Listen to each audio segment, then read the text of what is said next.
Assalamualaikum warahmatullahi wabarakatuh. Terima kasih Bapak Ibu semuanya atas kesempatan hari ini hadir di tengah-tengah untuk membersamai saya sebagai calon guru penggerak Angkatan 7, di mana hari ini kita akan melaksanakan aksi nyata, yaitu aksi nyata 1.4, yaitu tentang budaya positif. Tentunya Bapak Ibu semuanya sudah pasti tahu tentang positif yang ada di sekolah.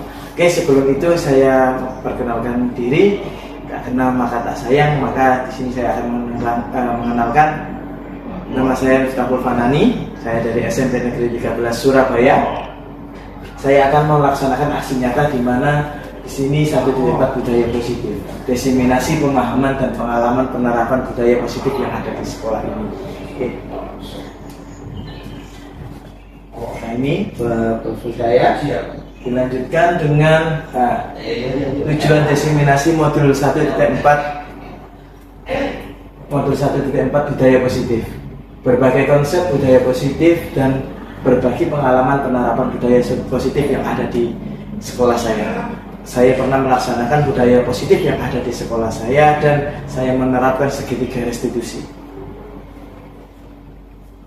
Ya, di sini menjelaskan ada Dr. William Glasser dalam seorang psikiater. William Glasser dalam kontrol teori yang kemudian hari berkembang dinamakan dengan choice theory, meluruskan beberapa miskonsepsi tentang makna kontrol. Di mana di sini ada sebuah kontrol. Apa itu kontrol? Ilusi dari guru mengontrol murid. Jadi kemarin kita mendapatkan materi yaitu tentang bagaimana sifat kita, bagaimana sikap kita, ada kontrol pada murid. Satu, ilusi guru mengontrol murid. Pada dasarnya kita dapat memaksa murid untuk berbuat sesuatu jikalau murid tersebut memilih untuk tidak melakukannya. Walaupun tampaknya guru sedang mengontrol perilaku murid, hal demikian terjadi karena murid sedang mengizinkan dirinya dikontrol. Saat itu bentuk kontrol guru menjadi kebutuhan dasar yang dipilih murid tersebut. Teori kontrol menyatakan bahwa semua perilaku memiliki tujuan, bahkan terhadap perilaku yang tidak disukai. Jadi ada kontrol-kontrol sendiri Bapak Ibu semuanya. Ilusi bahwa semua penguatan positif efektif dan bermanfaat. Penguatan positif atau bujukan adalah bentuk-bentuk kontrol. Segala usaha untuk mempengaruhi murid agar mengulangi suatu perilaku tertentu adalah suatu usaha untuk mengontrol murid tersebut dalam jangka waktu tertentu.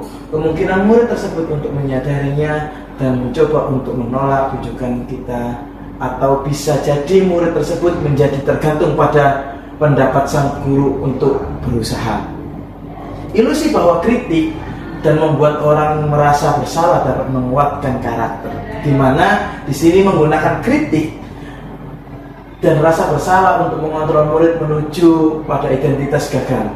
Mereka belajar untuk merasa buruk tentang diri mereka. Mereka mengembangkan dialog diri yang negatif. Kadangkala sulit bagi guru untuk mengidentifikasi bahwa mereka sedang melakukan perilaku ini, karena seringkali guru cukup menggunakan suara halus, biasanya seperti itu Bapak Ibu, untuk menyampaikan pesan negatif. Ilusi bahwa yang keempat adalah ilusi bahwa orang dewasa memiliki hak untuk memaksa. Jadi seorang dewasa kepada murid berhak untuk memaksa. Ilusi itu adalah banyak orang dewasa percaya bahwa memiliki tanggung jawab untuk membuat murid berbuat hal tertentu. Apapun yang dilakukan dapat diterima selama ada sebuah kemajuan berdasarkan sebuah pengukuran kinerja. Pada saat itu pula orang dewasa akan menyadari bahwa perilaku memaksa tidak akan efektif, ya. Jadi tidak akan efektif untuk memaksa seseorang tersebut jangka waktu panjang, dan sebuah hubungan permusuhan akan terbentuk. Jadi ketika kita memaksa seorang murid dengan perilaku kita, kontrol kita, pasti akan ada dampak efeknya nanti ke depannya. Tidak akan lama seperti itu. Selanjutnya adalah mari berubah dari paradigma stimulus respon. Biasanya ada stimulus, ada respon, kepada pendekatan teori kontrol. Nah, di sini teori kontrol dikemukakan oleh William Glasser, Dr. William Glasser, di mana di sini adalah stimulus dan respon, lalu ada teori kontrol. Ini perbedaan antara realitas, kebutuhan kita sama. Kalau di dalam teori kontrol, realitas dan kebutuhan kita berbeda, kelebihan kita berbeda. Semua orang kalau di stimulus dan respon, teorinya stimulus respon, semua orang melihat hal yang sama. Tetapi di teori kontrol, setiap orang memiliki gambaran yang berbeda. Yang kedua, di stimulus respon kita mencoba mengubah orang agar berpandangan sama dengan kita. Jadi kita memaksa kepada peserta didik kita. Tetapi di teori kontrol kita berusaha memahami pandangan orang lain tentang dunia, bagaimana dunia ini. Di teori stimulus respon, perilaku buruk dilihat sebagai suatu kesalahan. Jadi di-justice bahwa itu kamu salah, seperti itu Bapak Ibu. Biasanya kayak pada murid kita. Sedangkan di teori kontrol di sini adalah semua perilaku memiliki tujuan. Jadi siswa memiliki melakukan sebuah kesalahan itu ada tujuannya masing-masing. Orang lain bisa mengontrol saya. Sedangkan di teori kontrol hanya Anda yang bisa mengontrol diri Anda sendiri. Jadi semua kembali pada diri kita sendiri. Saya bisa mengontrol orang lain, Anda tidak bisa mengontrol orang lain. Pemaksaan pada saat rujukan gagal. Sedangkan di teori kontrol, kolaborasi dan konsensus menciptakan pilihan-pilihan baru. Di teori stimulus dan respon, model berpikir menang atau kalah. Jadi ada dua, kalau tidak menang ya kalah. Kalau sedangkan di teori kontrol di sini adalah model berpikir menang dan menang. Jadi win-win solution seperti itu. Di sini ada pembelajaran dengan paradigma baru. Ya, di sini ada profil pelajar Pancasila, di mana pembelajaran dengan paradigma baru dirancang berdasarkan prinsip pembelajaran yang terdiferensiasi. Jadi terdiferensiasi berarti berbeda-beda, bukan berarti satu anak semuanya satu anak. Jadi kalau dalam satu kelas ada 32 anak semuanya berbeda, tidak Bapak Ibu. Jadi nanti kita akan pembahasan terdiferensiasi di sini. Sehingga setiap siswa belajar sesuai dengan kebutuhan dari tahap perkembangannya untuk mewujudkan profil pelajar merdeka. Seperti itu. Di sini ada profil pelajar Pancasila, yaitu yang pertama beriman dan bertakwa kepada Tuhan Yang Maha Esa. Yang kedua adalah kebinekaan global. Yang ketiga mandiri, bernalar kritis, kreatif dan bergotong royong. Jadi itu adalah profil pelajar Pancasila. Selanjutnya memahami konsep budaya positif. Apa sih budaya positif tersebut Bapak Ibu? Di sini kita akan bahas budaya positif. Yang pertama, budaya positif dalam standar pendidikan nasional dalam rangka menciptakan lingkungan yang positif, maka setiap warga sekolah dan pemangku kepentingan perlu saling mendukung, menghayati dan menerapkan nilai-nilai kebajikan yang telah disepakati bersama untuk dapat menerapkan tujuan mulia sehingga dapat mengembangkan sekolah dengan baik agar terwujudnya suatu budaya sekolah yang positif sesuai dengan standar kompetensi pengelolaan yang telah ditetapkan. Tujuan mulia dari penerapan disiplin positif adalah agar terbentuknya murid-murid yang berkarakter. Yang pertama adalah berkarakter Bapak Ibu semua. Yang kedua adalah berdisiplin, di mana berdisiplin dalam setiap hari. Yang ketiga adalah santun. Yang keempat jujur. Yang kelima adalah peduli. Yang keenam adalah bertanggung jawab dan merupakan pembelajar sepanjang hayat sesuai dengan standar kompetensi lulusan yang diharapkan. Jadi ini adalah tujuan dari budaya positif yang akan kita terapkan dalam sekolah kita.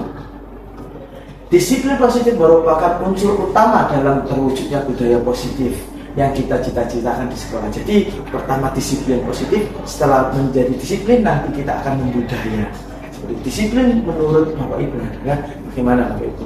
Ya, jadi nanti bisa diterapkan dalam kehidupan sehari-hari di sekolah kita. Disiplin dalam pandangan umum adalah menghubungkan kata disiplin dengan tata tertib, teratur, kepatuhan dan peraturan. Jadi yang pertama seperti itu. Yang kedua, di sini kata disiplin juga sering dihubungkan dengan hukuman. Jadi kita disiplin itu dihukum seperti itu. Kebanyakan seperti itu Bapak Ibu. Jadi kita merubah paradigma kita. Padahal itu sungguh berbeda, karena belajar tentang disiplin positif tidak harus dengan memberi hukuman. Justru itu adalah salah satu alternatif terakhir, paling terakhir, yaitu Bapak Ibu. Dan bila perlu tidak digunakan sama sekali, karena jika ada hukuman maka akan berdampak kelanjutnya. Yang ketiga di sini ada dalam budaya kita makna kata disiplin, di mana menjadi suatu yang dilakukan seseorang pada orang lain untuk mendapatkan kepatuhan. Kita cenderung menghubungkan kata disiplin dengan ketidaknyamanan, ya. Jadi kalau seseorang biasa merasa yang belum disiplin terus dilaksanakan kedisiplinan Bapak Ibu, biasanya langsung ketidaknyamanannya itu muncul seperti itu. Oke, kita lanjut pada slide selanjutnya Bapak Ibu. Disiplin menurut pakar pendidikan, yang pertama menurut Ki Hajar Dewantara, Bapak Pendidikan di Indonesia. Ki Hajar Dewantara menyatakan bahwa untuk mencapai kemerdekaan atau dalam konteks pendidikan kita saat ini, untuk menciptakan murid yang merdeka, syarat utamanya adalah harus ada disiplin yang kuat. Disiplin yang dimaksud adalah disiplin diri yang pertama Bapak Ibu, yang memiliki motivasi internal. Jika kita tidak memiliki motivasi internal, maka kita memerlukan pihak lain untuk mendisiplinkan kita, atau motivasi eksternal karena berasal dari luar, bukan dari dalam diri kita. Ada disiplin dari eksternal, ada disiplin dari internal. Menurut Ki Hajar Dewantara seperti itu. Lalu menurut Dian Gosen menyatakan bahwa arti dari kata disiplin berasal dari bahasa Latin ternyata Bapak Ibu. Disiplina yang artinya belajar. Kata disiplin juga berasal dari akar kata yang sama dengan disiplin atau murid atau pengikut.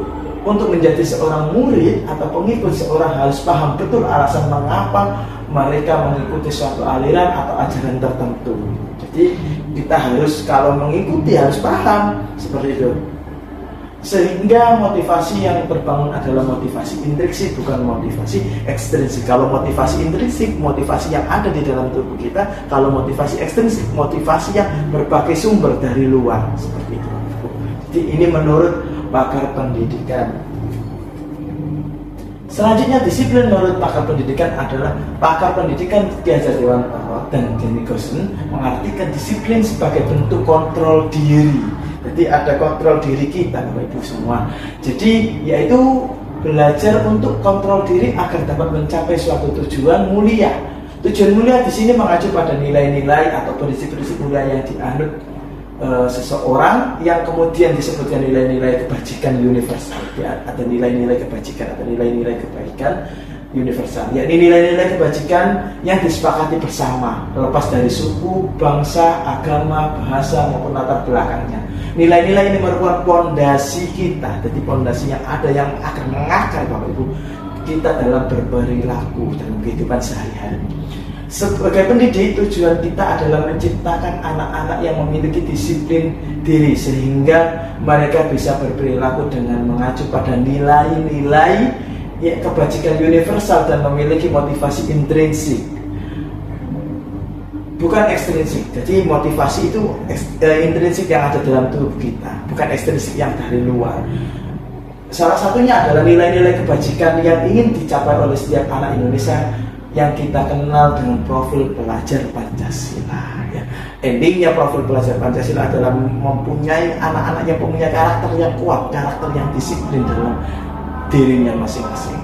Disiplin positif adalah salah satu cara penerapan disiplin yang bertujuan untuk menumbuhkan motivasi internal dan kesadaran anak untuk melakukan sesuatu tanpa paksaan, penghargaan ataupun hukuman.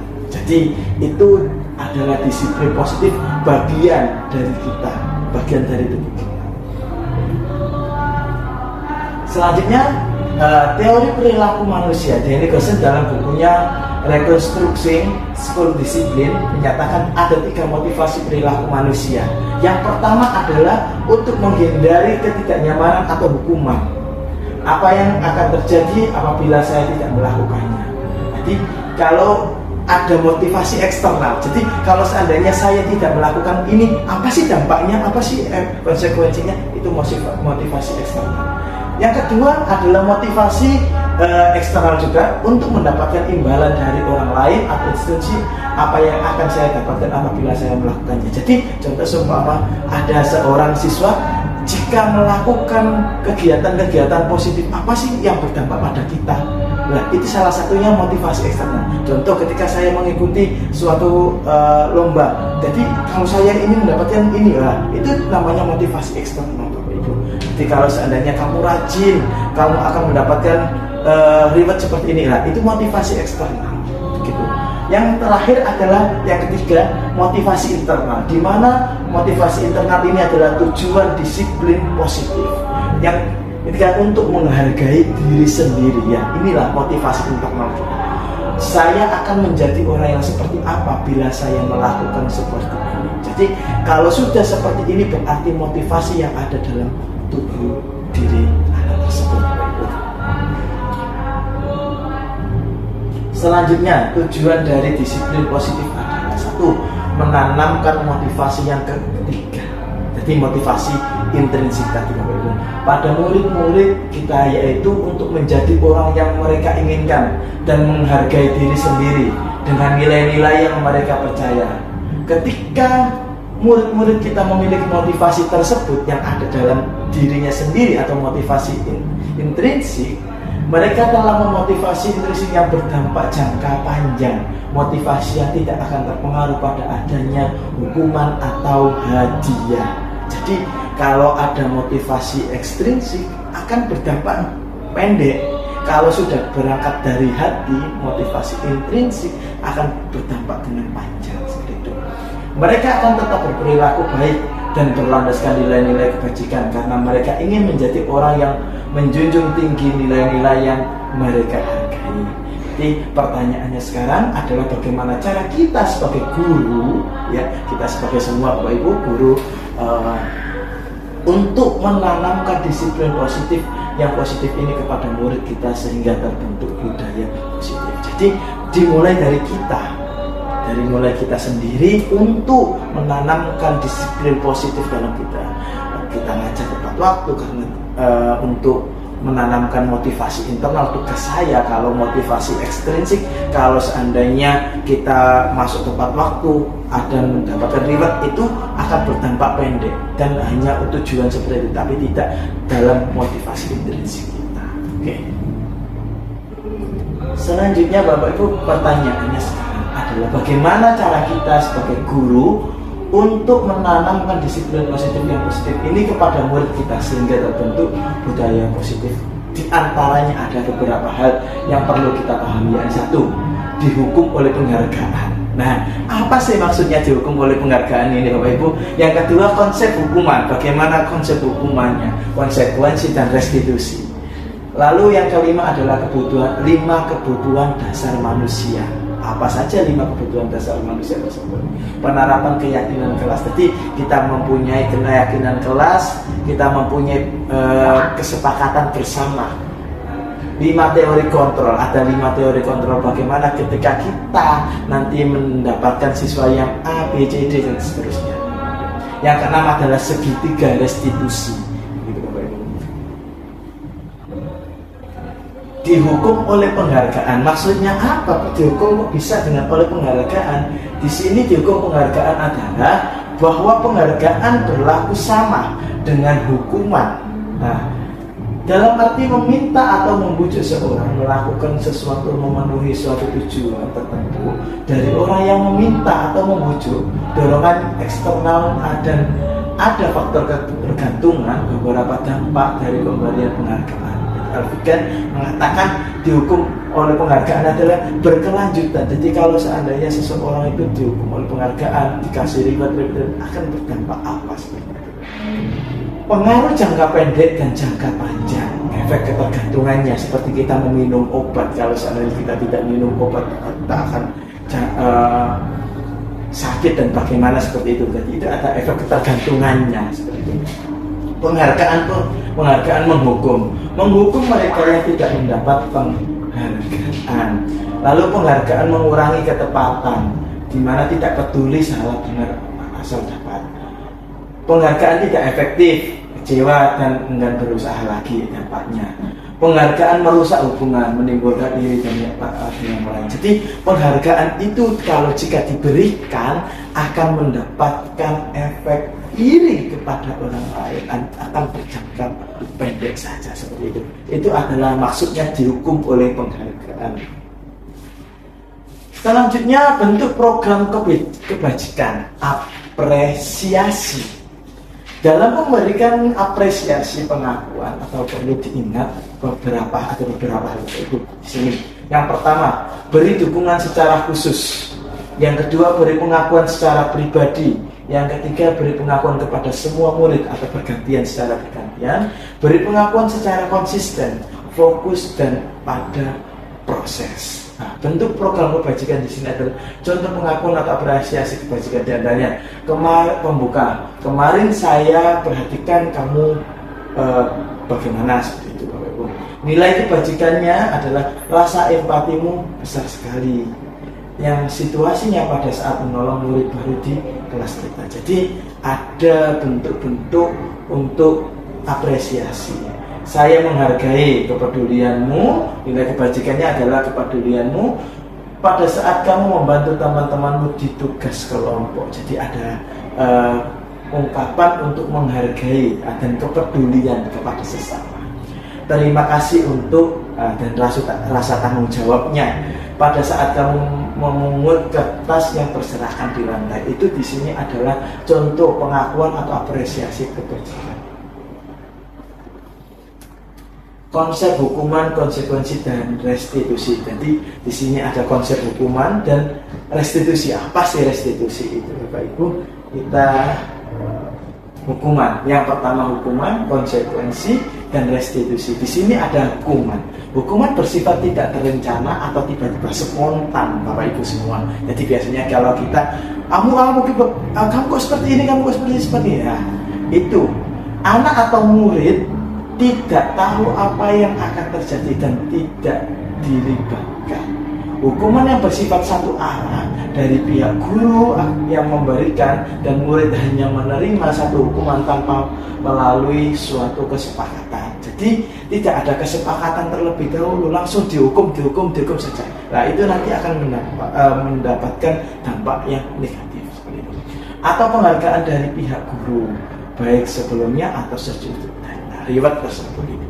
Jadi kalau seandainya seperti pernah dikisahkan itu, jika ada seseorang guru setiap hari memberikan riwayat kepada siswa yang masuknya tertib, tetapi ketika suatu saat seorang guru tersebut tidak ada, jadi akhirnya kelasnya ramai lagi, diribut lagi. Jadi penghargaan riwayat itu kurang pas seperti itu.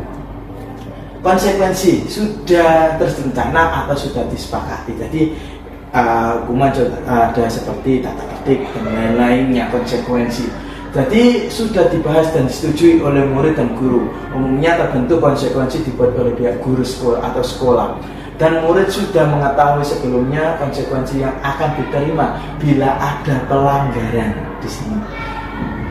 Pada konsekuensi murid tetap dibuat tidak nyaman untuk jangka waktu pendek. Nah, jadi tidak dari motivasi intrinsiknya, Bapak Ibu, karena ada motivasi ekstrinsik tersebut. Konsekuensi biasanya diberikan berdasarkan suatu data yang umumnya dapat diukur. Jadi kalau seperti poin dan lain-lainnya itu menggambarkan konsekuensi karena ada sebuah kesepakatan bersama seperti itu. Yang ketiga adalah restitusi. Nah, di sini yang akan kita bahas lebih detail. Di mana sebuah restitusi ini adalah sebuah pendekatan untuk menciptakan disiplin positif. Restitusi adalah proses menciptakan kondisi bagi murid untuk memperbaiki kesalahan mereka. Jadi jika ada seorang siswa yang salah, maka restitusi yang berlaku. Nah, untuk memperbaiki itu bagaimana? Nah, itu nanti. Sehingga mereka bisa kembali pada kelompok mereka dengan karakter yang lebih kuat. Jadi seakan-akan kalau sudah selesai di sini akan kembali ke lingkungannya, kembali ke tempatnya lagi, ke kelasnya lagi dengan karakter yang kuat, tidak melakukan kesalahan lagi. Restitusi juga merupakan proses kolaboratif yang mengajarkan murid untuk mencari solusi untuk masalah mereka. Jadi murid ketika melakukan sebuah kesalahan, maka dia menentukan pilihannya sendiri. Dia bagaimana selanjutnya. Nah, itu pilihan, ada motivasi yang ada di diri seorang murid tersebut, sehingga dia kalau kembali ke tempatnya, kembali ke kelasnya, kembali ke lingkungannya, dia sudah menentukan, oh seperti ini tidak boleh, tidak baik untuk saya dan bertentangan dengan diri saya, seperti itu. Jadi pengertian dari restitusi. Selanjutnya di sini ada identitas gagal atau hukuman, di mana identitas gagal atau hukuman, lalu ada identitas sukses. Ada gagal, ada sukses. Di mana identitas sukses di sini ada disiplin, konsekuensi, dan restitusi. Jadi dari tiga itu dua yang positif, di mana identitas sukses, dan satu identitas gagal atau negatif, di mana ada hukuman. Perilaku pasif agresif meningkat. Jika ada seperti itu pasti dia akan pasif dan agresi akan meningkat, seperti itu. Sistem tidak akan berjalan bila murid tidak takut. Berlaku hanya pada sebuah institusi, tidak berlanjut pada kehidupan nyata. Peraturannya adalah kamu harus, jadi seperti itu. Tidak dari diri siswa sendiri. Murid atau anak membenci peraturan tersebut, jadi akan berdampak negatif. Negatifnya, awas kalau dilakukan lagi ya, nanti awas kalau seandainya kita melakukan sebuah, ada anak yang melakukan sebuah kesalahan, awas ya kamu nanti, seperti itu. Modelnya model pemaksaan, tidak siswa memiliki dari dirinya sendiri. Ya, selanjutnya adalah identitas sukses, di mana identitas sukses di sini ada dua, konsekuensi dan restitusi. Di mana penguatan hanya bertahan dalam jangka waktu pendek kalau konsekuensi. Kalau kamu melakukan A, konsekuensinya akan berdampak pendek, seperti itu. Memerlukan monitoring dan supervisi yang terus-menerus dari guru. Membantu penerapan mengikuti peraturan dalam masyarakat. Apa peraturannya? Mampukah kamu melakukan terima kasih?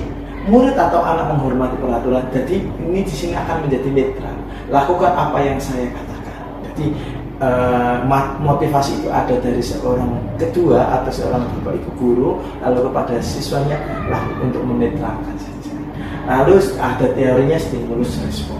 Sedangkan restitusi di sini adalah masalah terpecahkan. Jadi masalahnya nanti akan terpecah.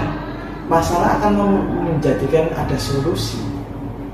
Murid belajar bertanggung jawab untuk perilakunya. Jadi setelah melakukan sebuah kesalahan, murid yang menentukan tanggung jawabnya apa, seperti itu. Fokus pada pemecahan masalah dalam jangka waktu panjang, seperti itu. Apa yang kamu yakini di sini, apa yang bisa kamu lakukan untuk memperbaiki masalah ini. Murid atau anak menghormati dirinya kepada dan orang lain. Lalu apakah hal ini sesungguhnya ingin kamu lakukan? Jadi di sini ada contoh perilaku. Kalau identitas gagal di sini adalah negatif. Awas kalau dilakukan lagi ya, nanti awas kamu. Nah, itu hukuman. Nah, itu identitas gagal. Sedangkan identitas sukses di sini ada konsekuensi. Lakukan apa yang saya katakan. Jadi solusi ada dari seorang guru. Nah, yang disiplin positif di mana apa hal yang sesungguhnya ingin kamu lakukan. Jadi ini contoh-contoh dari penerapan identitas gagal dan identitas sukses. Selanjutnya di sini ada identitas gagal. Dampak pada murid marah, ya, merasa bersalah, rendah hati, rendah diri, dan mengasingkan diri. Dampaknya dari identitas gagal. Tiba-tiba tidak diharapkan atau sangat melukai dirinya, dibuat oleh seorang guru dan menyakitkan guru, menjalani konsekuensi dengan menyalahkan, mengkritik, menyindir, merendahkan. Itu adalah identitas gagal. Selanjutnya adalah identitas sukses, di mana identitas sukses di sini adalah disiplin, ada konsekuensi, ada restitusi. Kehilangan hak atau waktu jeda seorang diri atau tempo penahanan sudah diketahui, masuk akal, dibuat oleh guru dan murid, membantu guru menyatakan peraturan, melakukan peringatan, dan menerapkan konsekuensi. Dari sisi konsekuensi, restitusi berbeda dengan yang di konsekuensi, di mana restitusi adalah murid atau anak tidak kehilangan waktu, namun bersemangat untuk memperbaiki diri berupa undangan, untuk mengadakan restitusi dibuat oleh murid. Jadi kesepakatannya ada dibuat oleh murid. Menguatkan guru, menyebutkan keyakinan kelas, membimbing kerangka acuan berpikir restitusi murid atau anak. Ini diambil dari Diana Gosen, Bapak Ibu. Selanjutnya tindakan guru. Nah, ini biasanya seperti hukuman atau konsekuensi. Kamu melakukan sebuah kesalahan, mencatat 100 kali di dalam buku kalimat ini. Nah, itu identitas gagal. Di mana saya tidak akan terlambat lagi 100 kali karena terlambat sekolah. Lari mengelilingi lapangan basket 2 kali karena terlambat hadir di sekolah. Nah, itu termasuk identitas gagal. Menggantikan kertas tugas teman yang telah dicoret-coret, membersihkan tumpahan air di meja tulis karena tersinggol pada saat belajar. Murid disuruh untuk mengenakan sepatu seharian di sekolah karena tidak mengenakan sepatu hitam. Nah, terus lari mengelilingi lapangan basket 2 kali karena terlambat 10 menit karena pembelajaran besok. Ini contoh sebagian saja Bapak Ibu ya. Jadi ini yang harus kita rubah dalam kehidupan sehari-hari. Tindakan guru, hukuman atau konsekuensi, ini adalah hukuman. Yang pertama adalah hukuman. Kalau menggantikan kertas tugas teman yang telah dicoret, ini adalah konsekuensi. Jadi kalau contoh pertama, mencatat 100 kali, nah, itu termasuk hukuman. Terus lari mengelilingi basket karena tidak ada kesepakatannya, berarti karena telah terlambat hadir di sekolah, hukuman.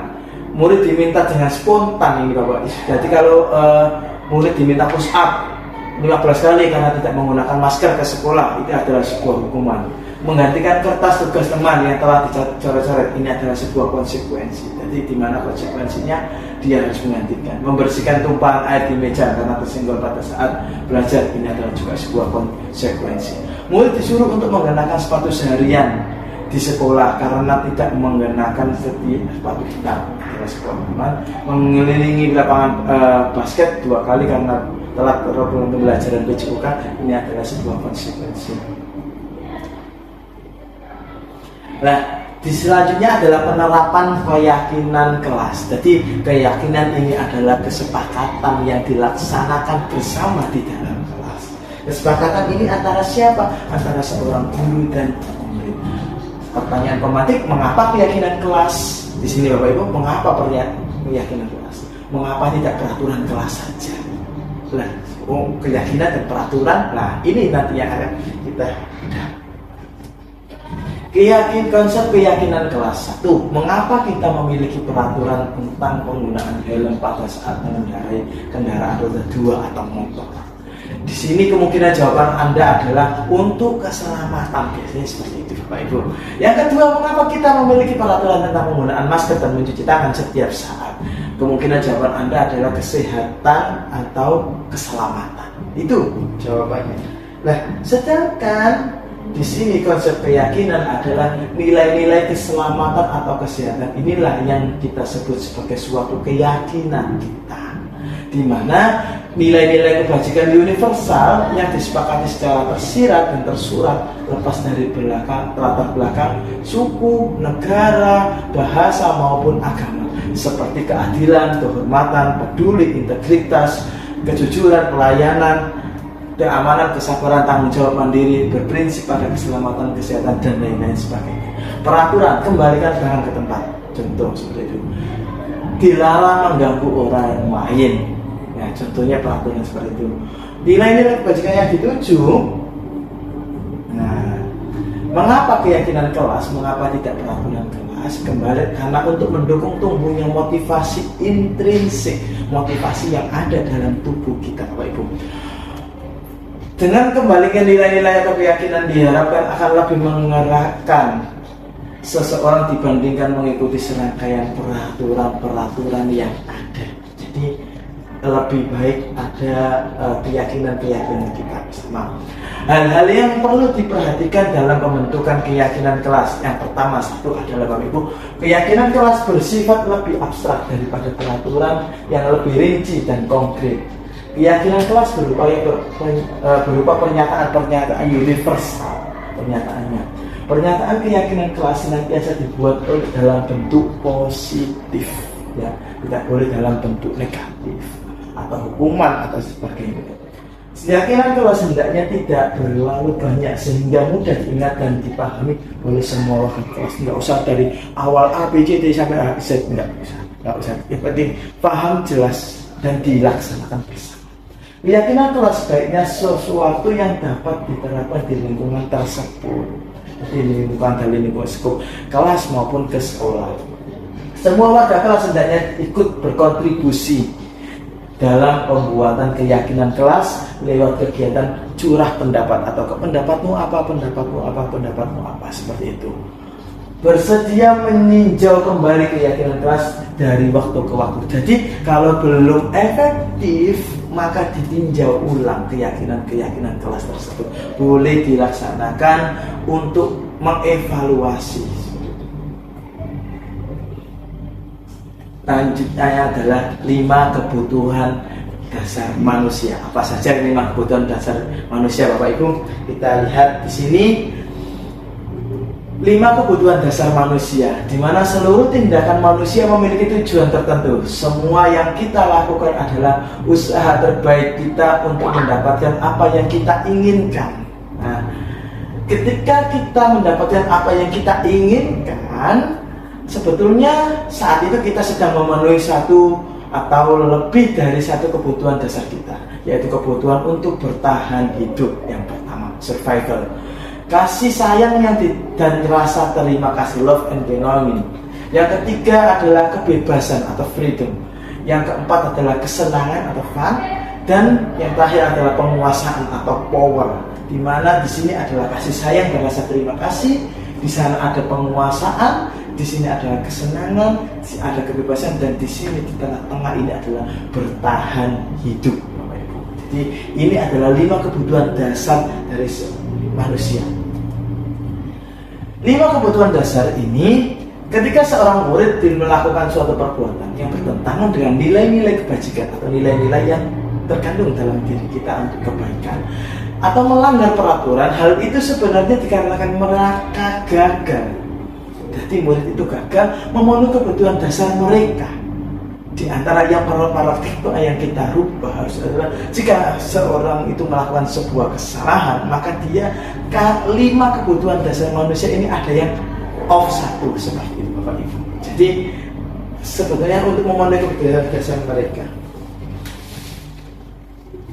pentingnya memahami kebutuhan dasar murid, di mana di sini sangatlah penting Bapak Ibu murid bagi guru untuk mengetahui kebutuhan dasar murid agar kita memahami alasan dibalik sikap dan tindakan murid. Jadi ketika murid melakukan sebuah kesalahan, kita tidak langsung menjustis.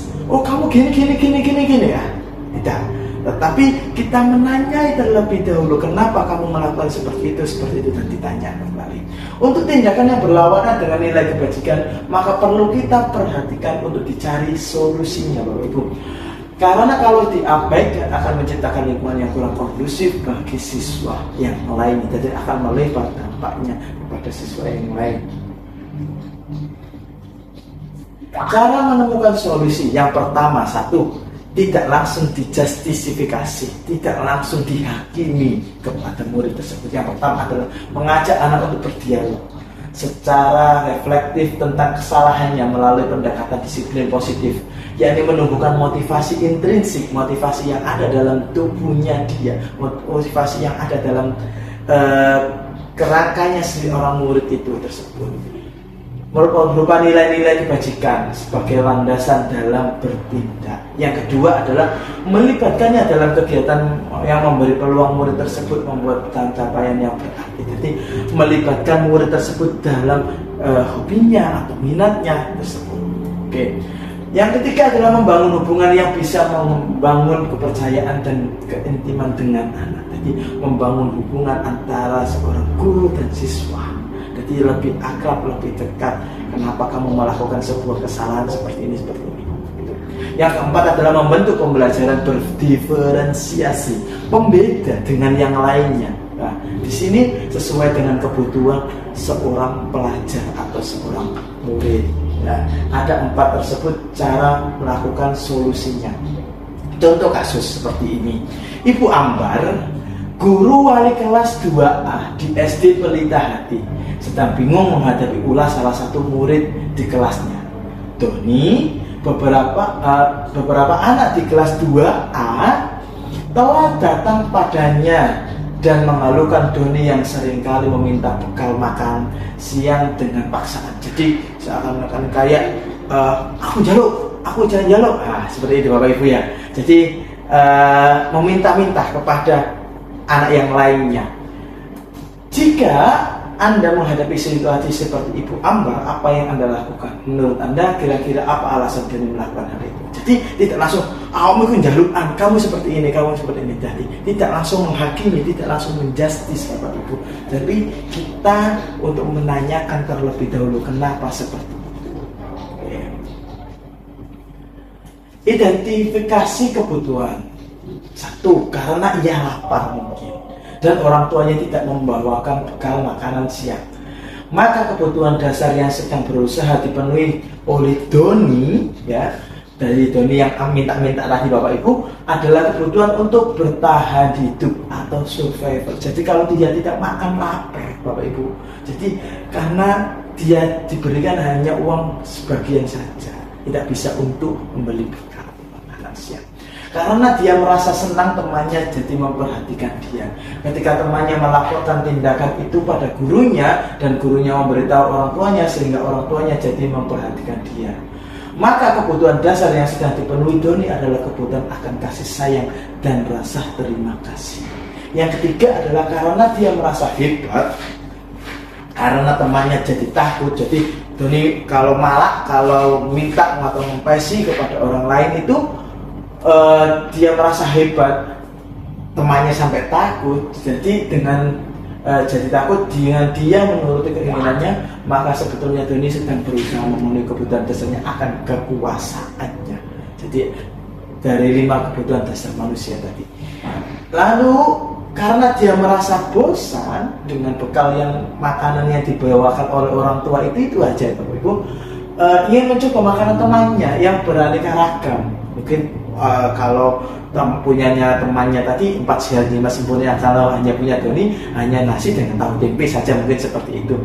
Maka Doni sedang berusaha memenuhi kebutuhan akan kebebasan, mencoba seperti itu. Karena iseng saja dan ia menikmati ekspresi wajah teman-temannya yang kesal karena diambil makanannya, dan menurut dia ekspresi teman-temannya itu lucu, maka berarti Doni sedang berusaha memenuhi kebutuhannya akan kesenangan. Jadi itu 5 identifikasi kebutuhan manusia yang ada dalam diri Doni Bapak Ibu. 5 kebutuhan dasar manusia. Konsep 5 kebutuhan dasar manusia tidak hanya berlaku bagi anak-anak atau murid, namun juga bagi manusia dewasa. Dalam setting sekolah adalah para tenaga pendidik dan kependidikan. William Glasser menyatakan bahwa kapasitas untuk berubah ada dalam diri kita.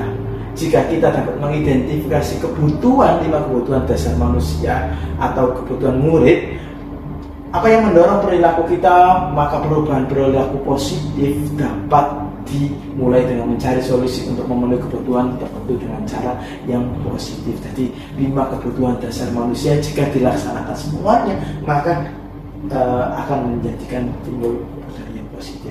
Nah, di sini ada 5 teori kontrol yang ada dalam teori positif. Disiplin positif. Nah, 5 teori kontrol di sini adalah: 1. Motivasi. Guru berbuat, guru berkata, hasil kalian dengan dunia berkualitas, murid berkata, dampak pada murid. Identitas gagal, identitas berhasil atau sukses, identitas kontrol diri, identitas berhasil atau sukses. Di mana di sini ada jelas Bapak Ibu, jika seorang penghukum menghindari hukuman, penghukum mengganti, menunjuk, menyakiti dan menyindir. Biasanya seperti itu kalau dalam teori penghukuman. Sedangkan pembuat orang bersalah, merasa bersalah dan itu berceramah dan mengatakan seharusnya ibu kecewa, kamu seperti ini, kamu seperti ini, kamu seperti ini. Itu teman membuat alasan untuk muridnya. Pemantau, sedangkan kalau kita sebagai pemantau adalah menghitung dan mengukur. Sedangkan kalau kita sebagai seorang manajer, posisi yang paling tinggi adalah mengajukan pertanyaan-pertanyaan. Ini adalah 5 teori kontrol. Yang pertama sebagai penghukum, yang kedua sebagai pembuat rasa bersalah, yang ketiga sebagai teman kepada murid kita, yang keempat pemantau, yang kelima adalah sebagai manajer. Oke Bapak Ibu, jadi sini silakan diperhatikan terlebih dahulu untuk 5 teori kontrol. Dan sini ada guru berkata, kalau kamu tidak melakukannya, awas ya, rasakan itu. Jadi yang kedua, pembuat orang merasa bersalah. Jadi ada yang kedua, termasuk identitas gagal Bapak Ibu.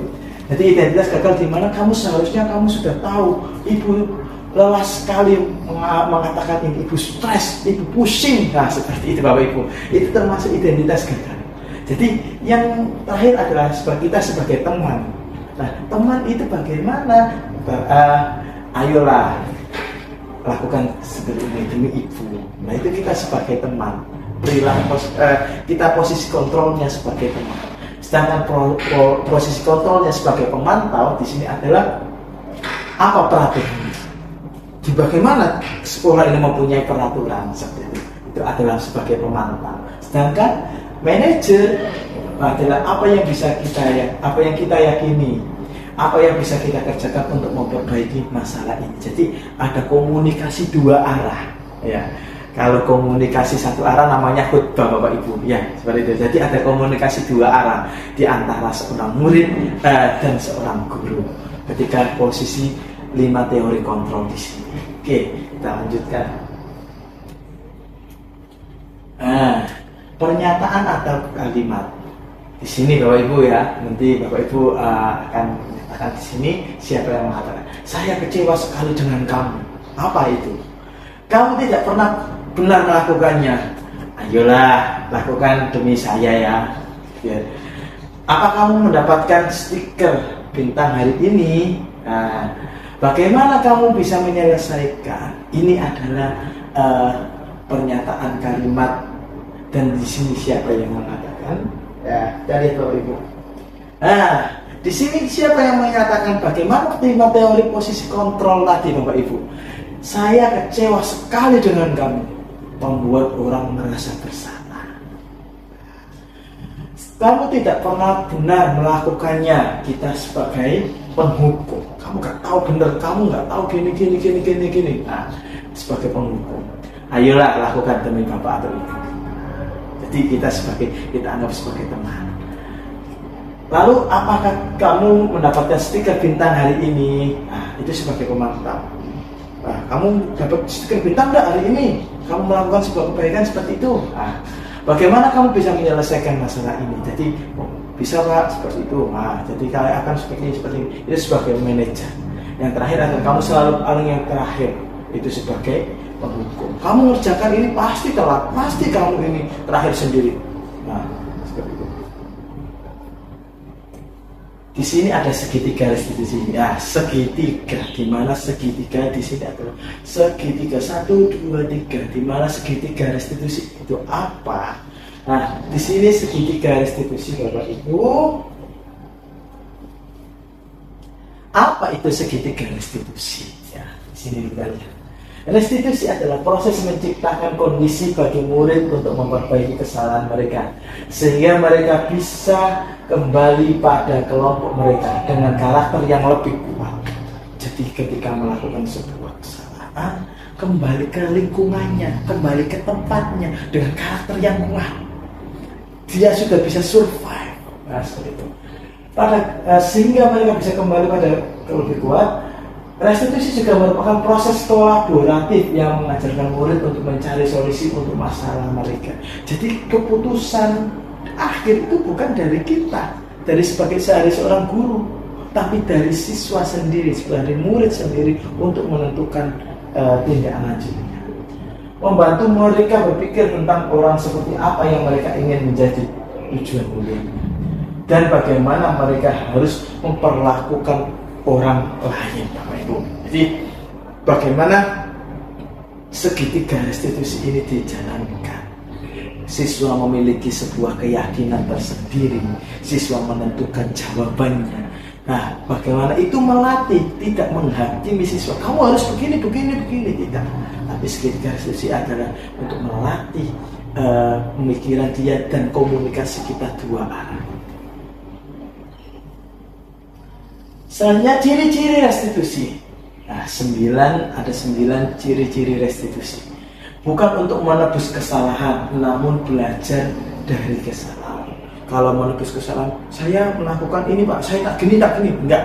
Tapi belajar dari sebuah kesalahan. Yang kedua adalah memperbaiki hubungan. Nah, memperbaiki hubungan. Yang ketiga adalah tawaran, bukan paksaan. Kalau semua seperti ini, bagaimana? Bukan paksaan, kamu gini, harus seperti ini. Enggak. Restitusi menentukan untuk melihat ke dalam diri. Nah, yang keempat ini menuntun untuk melihat ke dalam dirinya. Jadi kita hanya sebagai manajer bagi Bapak Ibu. Kita hanya sebagai pengarah saja. Bagaimana layaknya seorang manajer, seorang pimpinan, mengarahkan anak buah. Nah, seperti itu. Jadi kita untuk lebih baik lah. Restitusi mencari kebutuhan dasar yang mendasari tindakan. Nah, jadi mencari kebutuhan dasar. Jadi 5 kebutuhan dasar manusia tadi ya, itu kita. Restitusi diri adalah cara yang paling baik. Ya, dimana restitusi diri itu adalah motivasi dari intrinsik, motivasi yang ada dalam tubuh kita. Selanjutnya restitusi fokus pada karakter, bukan tindakan. Jadi fokusnya pada pembenahan karakter, bukan tindakan seperti itu. Tindakan kamu harus lari, kamu harus pindah. Restitusi fokus pada solusinya. Tadi kita sudah membahas bukan menang atau kalah, bukan membahas stimulus dan respon, tetapi kita win-win solution, Bapak Ibu. Nah, yang di sini ya, nanti fokus pada solusi. Restitusi mengembalikan pada murid yang berbuat salah pada kelompoknya. Jadi kita akan setelah itu kita akan kembali ke pada kelompoknya masing-masing, kembali ke kelasnya, kembali ke sekolahnya dengan kekuatan yang kuat. Akhirnya dia menjadi yang tambah lebih baik. Nah, ini ada segitiga restitusi Bapak Ibu, di mana segitiga restitusi adalah alurnya adalah yang pertama adalah validasi tindakan yang salah. Nah, validasi tindakan yang salah itu bagaimana? Lalu setelah validasi tindakan, yang kedua adalah menayangkan identitas. Jadi menanyakan menstabilkan identitas terlebih dahulu. Setelah itu menanyakan keyakinan kita bagaimana. Jadi yang pertama dilakukan adalah validasi tindakan yang salah. Yang kedua adalah menstabilkan identitas. Yang ketiga adalah menayangkan keyakinan. Kamu tentu punya alasan mengapa melakukan itu. Itu validasi tindakan. Adakah cara yang lebih efektif untuk mendapatkan apa yang kamu butuhkan? Nah, itu adalah validasi tindakan. Sedangkan di sini menstabilkan identitas, setiap orang pasti pernah melakukan sebuah kesalahan. Jadi kita melakukan sebuah itu step by step. Setiap orang pernah pasti melakukan sebuah kesalahan. Kita ajak ngomong kepada seorang murid tersebut. Kamu bukan satu-satunya yang pernah melakukan sebuah seperti ini, kesalahan seperti ini. Nah, setelah itu kita tanyakan sebuah keyakinannya. Gimana di sini keyakinan kelas, apa yang telah kita sepakati bersama? Kita membahas tentang keyakinan kelas tadi, Bapak Ibu. Kalau dia melanggar keyakinan kelas, berarti kita teorinya, kita kontrolnya adalah di segitiga restitusi. Kamu ingin menjadi orang yang seperti apa? Kalau kamu terus melakukan sebuah kesalahan seperti ini. Oke, ini adalah segitiga restitusi, Bapak Ibu. Selanjutnya pengalaman penerapan konsep budaya positif. Jadi di sini saya melakukan sebuah segitiga restitusi berdampak sangat banyak positifnya. Kemarin saya melakukan sebuah disiplin positif, segitiga restitusi antara saya dengan siswa yang melakukan sebuah kesalahan, dan apa hasilnya? Dia kembali ke tempatnya, kembali ke kelas, kembali ke lingkungan. Dia mempunyai kekuatan yang efektif, kekuatan power yang kuat. Dia untuk lebih baik, dia mulai menunjukkan motivasi intrinsiknya dia untuk lebih baik, lebih baik, lebih baik. Disiplin positif teori kontrol atau pilihan Dr. William Glasser di sini adalah Anda tidak bisa mengontrol orang lain, hanya Anda yang bisa mengontrol diri Anda sendiri. Jadi ini adalah disiplin positif. Semua makna disiplin positif adalah belajar kontrol diri dengan menggali potensi kita. Jadi menggali sebuah potensi yang ada di tubuh kita, potensi yang ada di anak didik murid kita, agar tercapai suatu tujuan yang mulia, suatu menjadi seorang yang kita inginkan berdasarkan nilai-nilai yang dihargai. Oke. Ini adalah motivasi intrinsiknya untuk menghindari diri sendiri, nilai kebajikannya universal, keyakinan keras. Di sini ada semua perilaku memiliki tujuan. Teori motivasi untuk menghindari hukuman adalah motivasi ekstrinsik. Untuk mendapatkan imbalan adalah motivasi ekstrinsik, motivasinya dari luar seperti itu, Bapak Ibu. Lalu ada di sini ada model berpikir menang-menang. Nah, ini adalah teori dari William Glasser, berarti win-win solution. Kolaborasi dan konsensus menciptakan pilihan baru. Realitas atau kebutuhan, karena bukan dasar manusia tadi lalu, kita berbeda, kita berusaha dalam memahami pandangan orang lain tentang dunia. Setiap orang memiliki gambaran yang berbeda. Ya, ini 5 kebutuhan dasar manusia. Satu, yang pertama adalah bertahan. Itu penguasaan kasih sayang dan rasa terima kasih. Yang selanjutnya diterima kasih, kesenangan dan kebebasan. Itu adalah 5 teori dasar kebutuhan manusia. 5 posisi kontrol: penghukum, pembuat rasa bersalah, teman, pemantau, dan manajer. Dan di sini akhirnya akan menjadi segitiga restitusi. Yang pertama adalah menstabilkan identitas, validasi kebutuhan, dan yang terakhir adalah menanyakan sebuah keyakinan dan akan berdampak pada keyakinan kelas.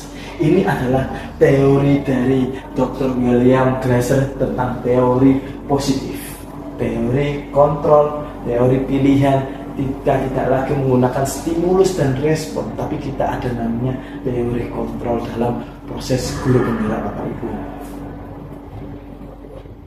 Nah, refleksi diseminasi di sini kita akan ada dari Bapak Ibu yang akan menyampaikan refleksi disiplin positif dari diseminasi, menyampaikan refleksi.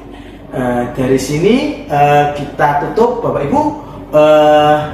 Saya akan menyampaikan terima kasih atas waktunya. Terima kasih atas kesempatannya meluangkan Bapak Ibu. Saya di sini bukan menggurui, tapi di sini saya melaksanakan hal diseminasi. Saya akan melaksanakan yang terbaik untuk pendidikan di Indonesia. Saya akhiri. Allahumma fiqillah wa mitorik. Assalamualaikum warahmatullahi wabarakatuh. Baik, terima kasih kepada Pak Fanani yang telah memberikan materi yang begitu sangat luar biasa, yang begitu sangat menggebu-gebu. Kami selaku guru-guru di SMP Negeri 13 Surabaya mengucapkan banyak terima kasih atas materi yang diberikan. Ini menumbuhkan sikap yang positif tentunya kepada kami para guru, bagaimana kita memberikan reward dan memberikan punishment kepada siswa. Nah, semoga untuk kedepannya semua guru bisa menerapkan apa yang yang disampaikan oleh Pak Fanani tadi. Terima kasih Pak Fanani sekali lagi. Assalamualaikum warahmatullahi wabarakatuh. Saya mewakili guru-guru yang telah diajarkan nilai-nilai oleh Bapak Fanani, mengucapkan terima kasih atas ilmu yang diberikan pada kesempatan pertemuan kali ini. Ilmu ini menurut saya sangat bermanfaat. Ya, sangat bermanfaat. Semoga kami untuk melakukan pembelajaran di kemudian hari dapat menjadi lebih baik lagi. Terima kasih. Assalamualaikum warahmatullahi wabarakatuh.